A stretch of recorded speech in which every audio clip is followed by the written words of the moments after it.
Hi, everyone. I'm delighted to welcome you all to this Fireside chat, which is happening with Mr. Anuraag Gambhir. He's the Managing Director of ShopClues. So, Anuraag, thank you for joining us today. Thank you, Amit. Thank you for this opportunity. I look forward to the conversation. Perfect. So, let's quickly dive into the conversation. So, Anuraag, uh, can you let us know the notable trends that you are observing in the online market is in the e-commerce industry, and how are these trends shaping the future of retail and consumer behavior? A great question, Amit.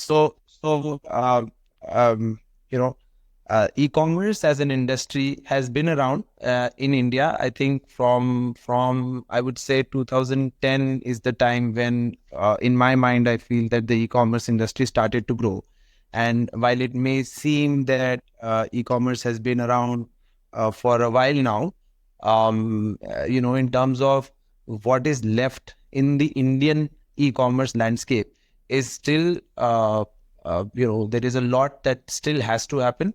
While of course, there are two very clearly marked leaders today in the Indian e-commerce scope. But there is a lot more that is going to happen in the future. And just talking in terms of numbers, the Indian e-commerce market today stands at about $70 billion, which by 2030 is estimated to go to around 215 billion dollars.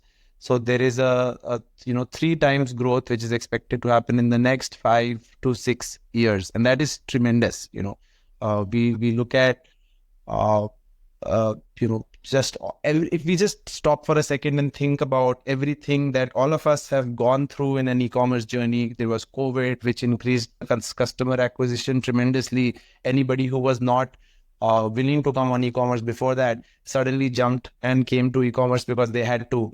Or we go back to the 2015-16 time period when e-commerce had just launched, and most of the brands were very hesitant in collaborating, and most of the brands said that e-commerce is not here to stay. Our LFR strategy or our distribution strategy is our main business, and e-commerce, we don't want to engage directly with e-commerce companies. Versus today, when we see top brands using e-commerce as their main distribution channel in some spaces. If we look at the brands that have evolved in the last 5 years, of course, the traditional brands, your HPs and Canons and your Samsung, all of those still are very strong in traditional distribution as well. But some of the upcoming new brands, if you look at Noise, if you look at Boat, if you look at Bolt Audio, all of them are centered around digital distribution, not e-commerce distribution. So if we really think about everything that the e-commerce world has been through, it seems like there has been a lot. I have been part of this journey for the last almost 15 years. So I would say almost from the time that it started. But my own sense tells me that there is a lot more that is going to happen in the future in the e-commerce space. Exactly. So, e-commerce space is a very interesting space, and it's currently growing at a very large scale. So, in this scenario, wherein uh, we are expecting 200 billion industry, uh, what sets ShopClues apart from other e-commerce platforms, and how do you envision ShopClues' role in shaping the future of online shopping experiences? Uh, okay. So to further your question, and just to continue a little bit on your previous question about the e-commerce industry, I think my sense is that the e-commerce industry is going to grow on two very distinct pillars going forward. Number one is hyper localization, which we have already started seeing, where instant orders, instant deliveries, your Zeptos, Big Basket, everybody has been doing, uh, uh, you know, 10-minute deliveries, 12 minutes deliveries, and they have built their business around that. And what started with as a grocery delivery platform then moved to FMCG, and now even electronics and even apparel. So, the categories. So what they have actually solved, if we really think about it, is logistics. So, warehouse, delivery people, and quick delivery of what you put in that warehouse is a factor of what is the demand in that area. It doesn't necessarily have to be FMCG or groceries only. So the logistics problem that they have solved, I think, will move towards more categories, and that will be one big pillar of the growth that we are going to see in the next 5 or 6 years, which is hyper localization. The other, which is an absolute contrast, is e-commerce export or e-commerce import. So, cross-border transactions, inventory moving in brands, being able to explore global markets, and Indian customers getting access to global brands. So, there are already, of course, Amazon does that in a big way, but there are already specialized businesses or e-commerce portals which are starting. We saw some success in the past with companies like Club Factory and Shein when they launched, but of course they ran into legal issues. But that doesn't take away from the fact that that is a huge opportunity which is currently going to expand the e-commerce market.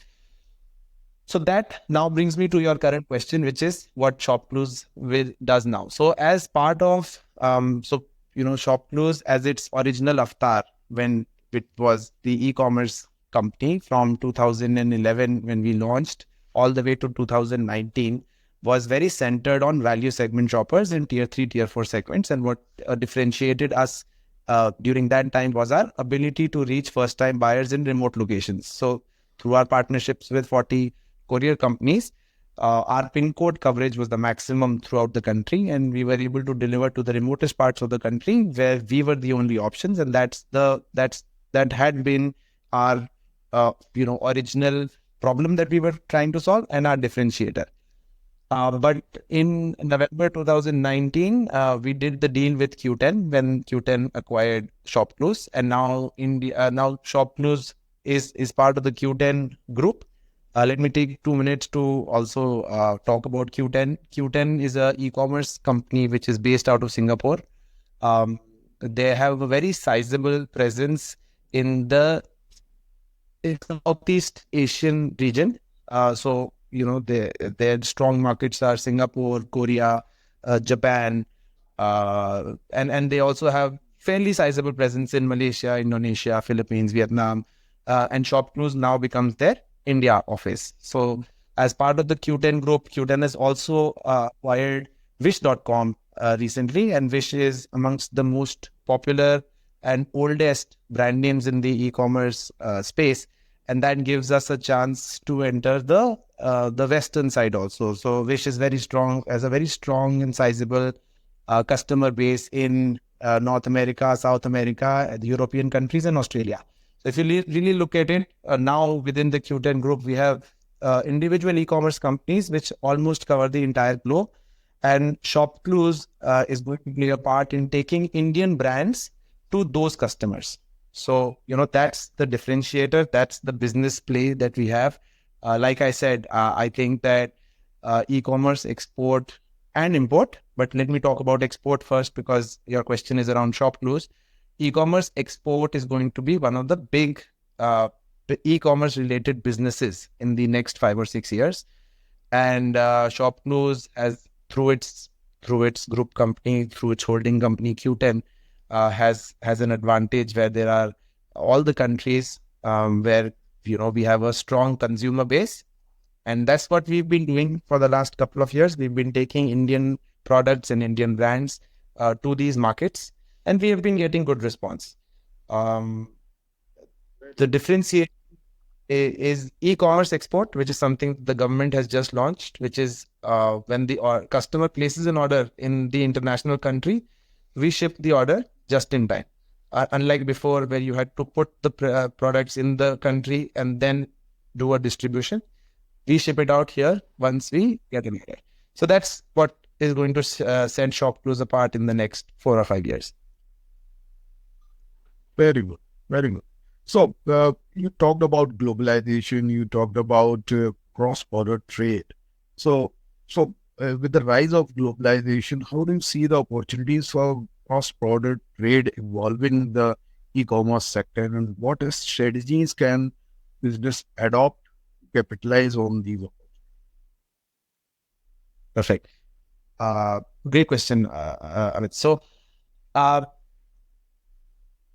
so the biggest challenge that this globalization phenomenon in the e-commerce space, actually, I'll say two major challenges. One is logistics. So it's of course, you know, it's challenging to. There are, like I was talking about hyper localization. There is a lot of the customer has an expectation for early deliveries anywhere we are talking about. Any part of the world now, your e-commerce has a typically next day or next to next day delivery everywhere in the world. Uh, so to keep that expectation in mind and also be able to fulfill an order from another country to another country, let's say we are talking about India to Korea, to be able to supply the product at least in an acceptable SLA, which would be 4 or 5 or 6 days, at a cost which is affordable for the customer. I think that is one very major importance there. What we have as part of our ecosystem in Q10 is Q10 has a Q Express, which is a separate logistics division, which takes care of these cross-border shipments and helps us deliver those orders from India to Japan to Korea to Europe to USA. So we, as ShopClues, usually focus on getting the orders, targeting the customer there, getting the orders, and Q Express at the back end helps us to deliver those orders. The second big challenge in this global trade or globalization is respective regulations of each countries.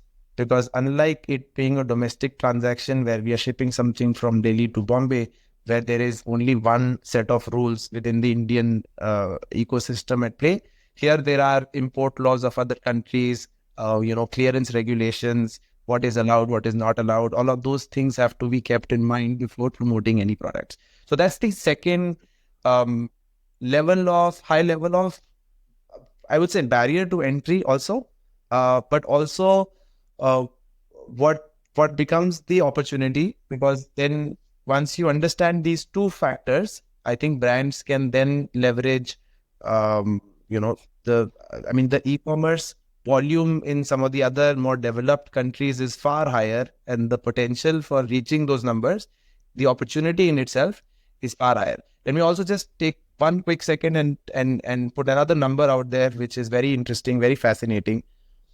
As part of the 2 million export target that the government has set for 2030, the current export number is around $1 trillion from India to other countries.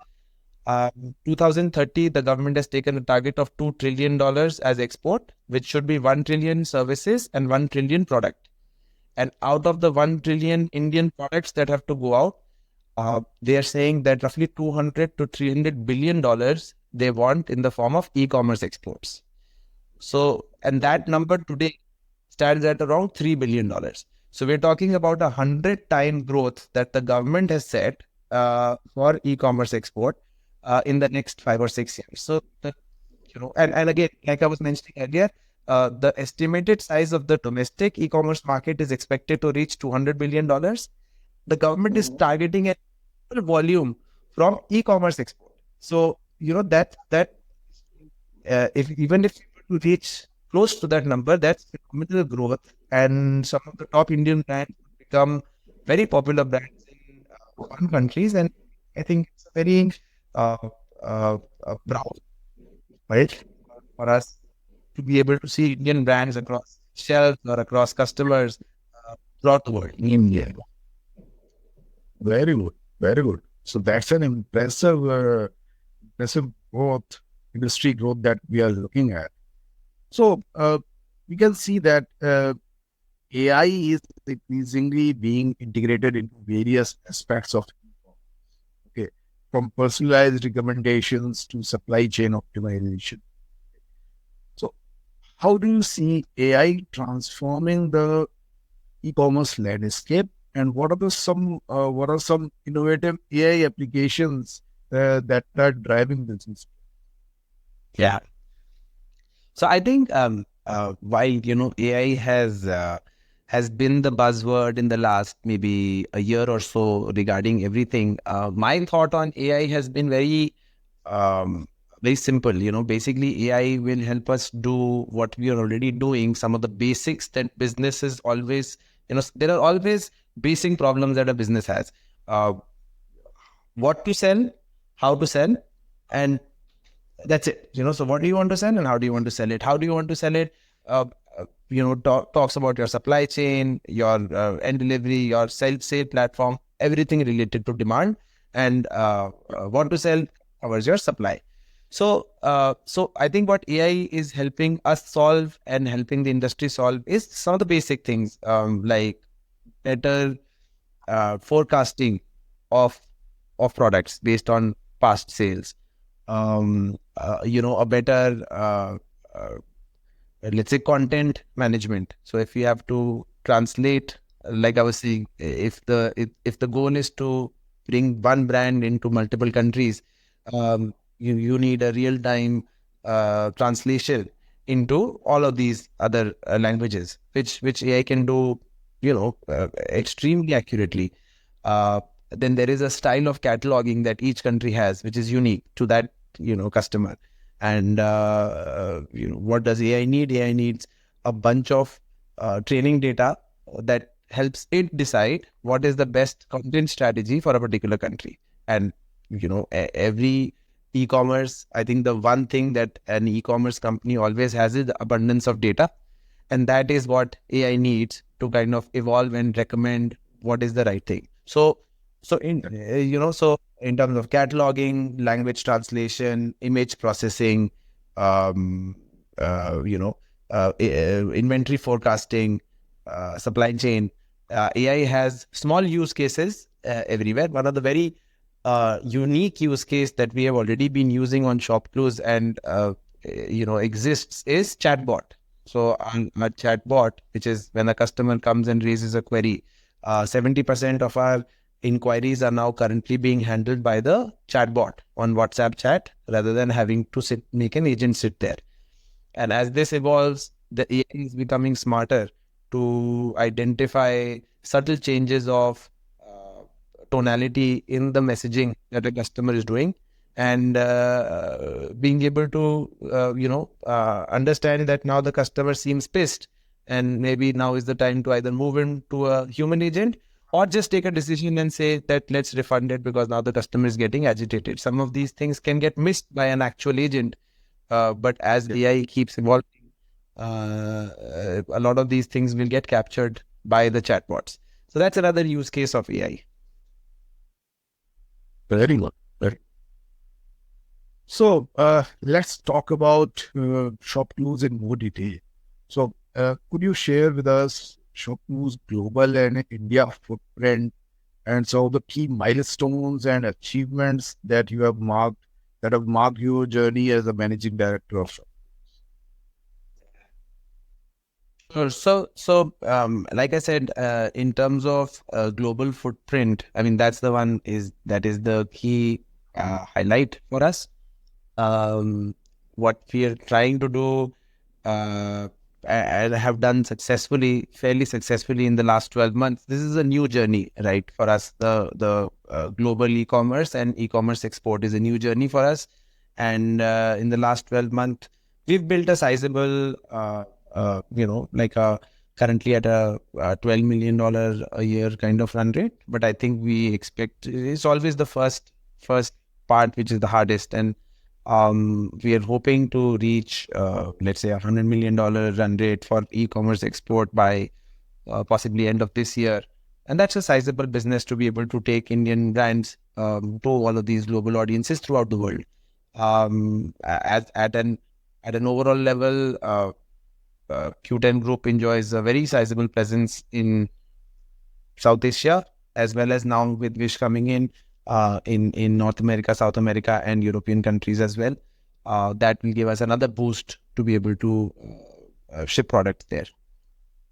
What we are also doing simultaneously, while we have been talking about the ShopClues journey related to e-commerce export, which is the exciting part, what we have also been doing recently in the last 1 or 2 years is that we're working very closely with the government to help them digitize some of their businesses. So, we did a project with GEM for 4 years, which was for cataloging and catalog management of GEM.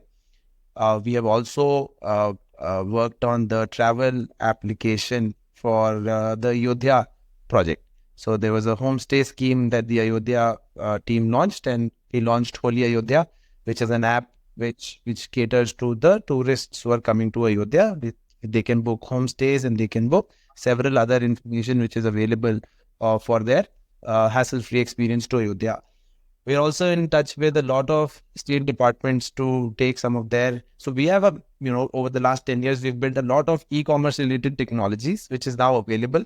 And, as a homegrown Indian company, what we want to do is help the government in digitizing some of the platforms. And, there is a tremendous amount of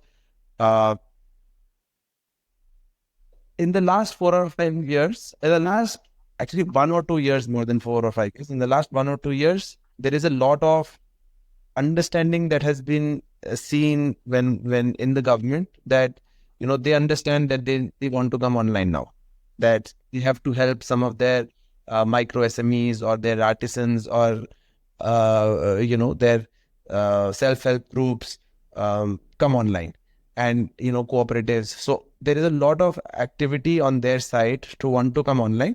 And, we are happy to participate with them in helping them achieve that mission. Very good.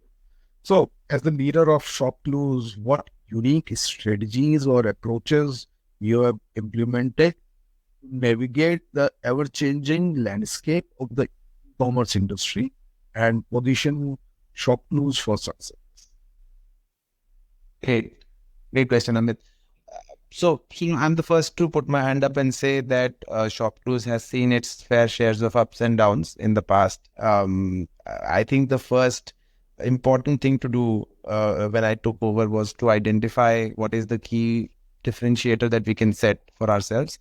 And like I said, what we identified is that e-commerce export, and it also it's a big help to us that we're now part of a global group which has strong e-commerce presence across the world, and that gives us access to team members or locally in each country to help us identify what will work there, what will not work there, how we should promote.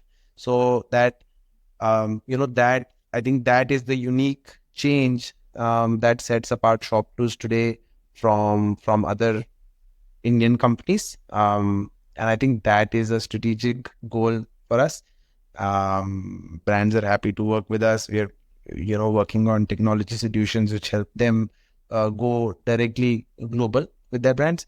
And, that has been the key strategy for me to be building out ShopClues in this new avatar, what we internally sometimes refer to as ShopClues 2.0, which is like the new ShopClues. Like I also said, for us and for me particularly, it's almost like a mission for the good growth of the country, to help the government digitize. That's the reason we took some of our technologies and said, we'll be happy to participate and work with the government and help them in whichever way we can in their mission to digitize. So that's been the other one. So these are the two strategic pillars, and these have been my two main goals for ShopClues. Very good. Very well said. So, my last question would be around your future outlook for the industry. So, looking ahead, what are some emerging technologies or innovations that you think will revolutionize the online marketplace ecosystem? Okay. So before moving to technologies part of that question, I think I would like to share what I think has been the emerging trend of e-commerce in general. So If we think about the last 25 years of digitization, I think in my mind there are very clear bifurcated sections of the industry.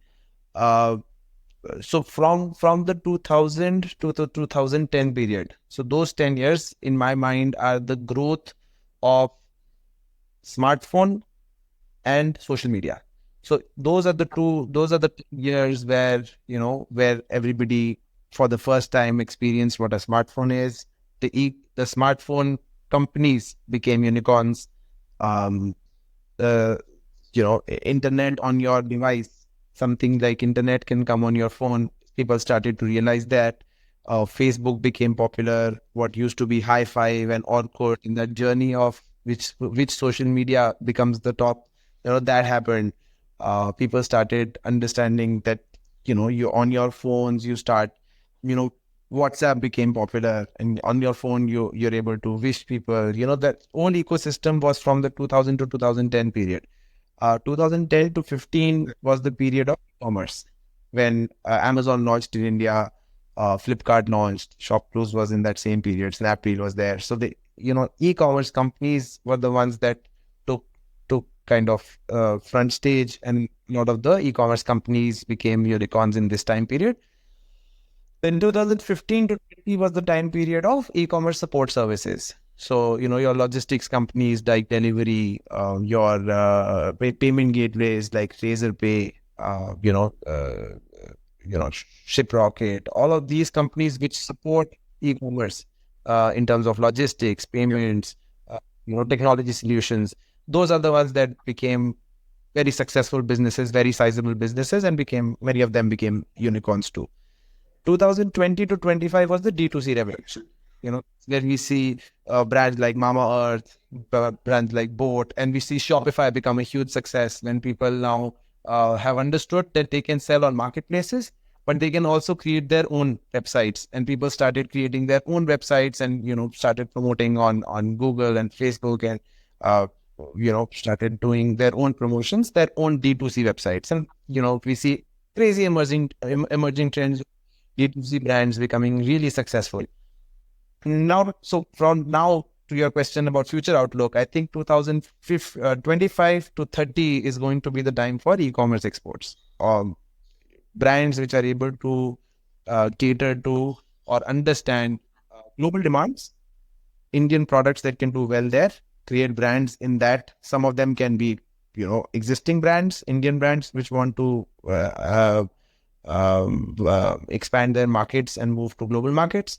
But I do think that there are going to be lots of new brands which will emerge as part of the e-commerce export growth.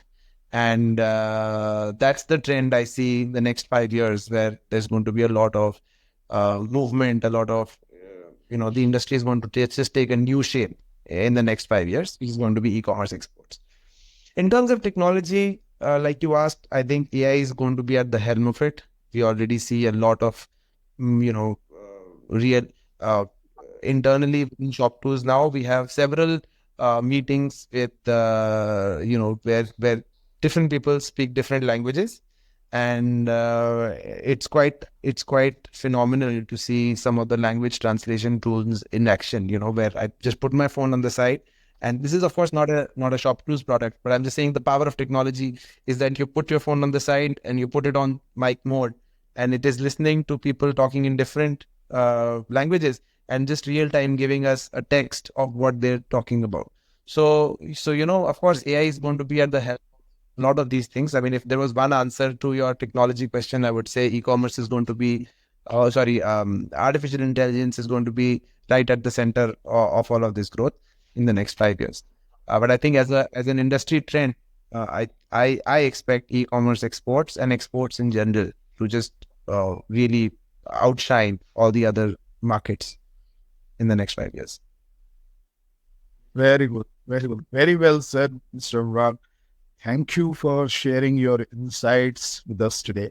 I must say that the insights given by you were really deep and really interesting enough.